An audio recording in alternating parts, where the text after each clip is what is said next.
Hey guys, my name is Adrita, and you're watching the unofficial knockoff of Crash Course. Today, we will be discussing localization of function, which is the idea that every behavior or function is linked to a specific region or part of the brain. Though the brain works as one overall system, certain areas may play a larger role in specific functions. For example, one of the four lobes of the cerebral cortex is the frontal lobe, which is located at the top front of the brain. The function of the frontal lobe is associated with decision-making, planning, reasoning, complex emotions, and voluntary movement. Additionally, the limbic system is responsible for aspects such as the emotion and motivation of an individual. One part of the limbic system is the amygdala, which obtains a localization of function associated with fear, anger, and other emotions. Another example of this can be speech. The left side of the brain is where more logical thought is processed, like verbal and mathematical skills, but there are specific areas in the left hemisphere that control humans' understanding and display of language. The two most well-known ones are called Broca's and Wernicke's area.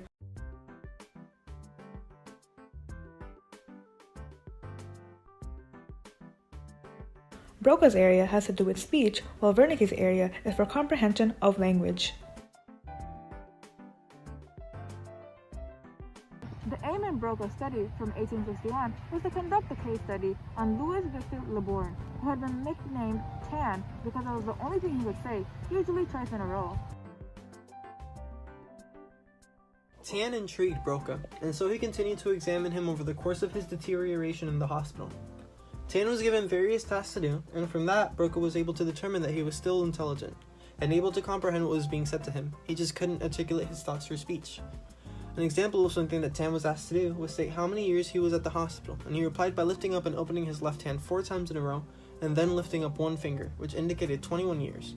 He even understood complex ideas, like for example, Broca once asked him to describe the progression of his paralysis, and he was able to do so.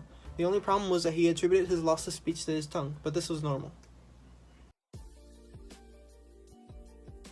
What Broca found after examining Tan's brain after his death was that an area was damaged in the frontal lobe. This led him to conclude that the articulation of language must be localized in that area. Also, since the damage was done on the left side of his brain, the right side of his body slowly became paralyzed. That is why he usually used his left hand to respond. Broca's study initially supported the idea of strict localization, that is to say, a strong sense of localization where behavior is a direct result of brain structure. This is due to the fact that Tan's loss of articulated speech was a direct result from damage to a specific brain structure, which was Broca's area. However, more than 100 years later, Tan's brain was re-examined with modern technology, and the previously found lesion had actually done more damage than was initially thought and documented by Broca, who decided to preserve Tan's brain rather than dissecting it. Due to additional damage to other regions of Tan's brain by the lesion, the study now shows less support for strict localization, as Tan's loss of articulated speech might have actually resulted from damage to more than one structure rather than just a single area in the brain related to it.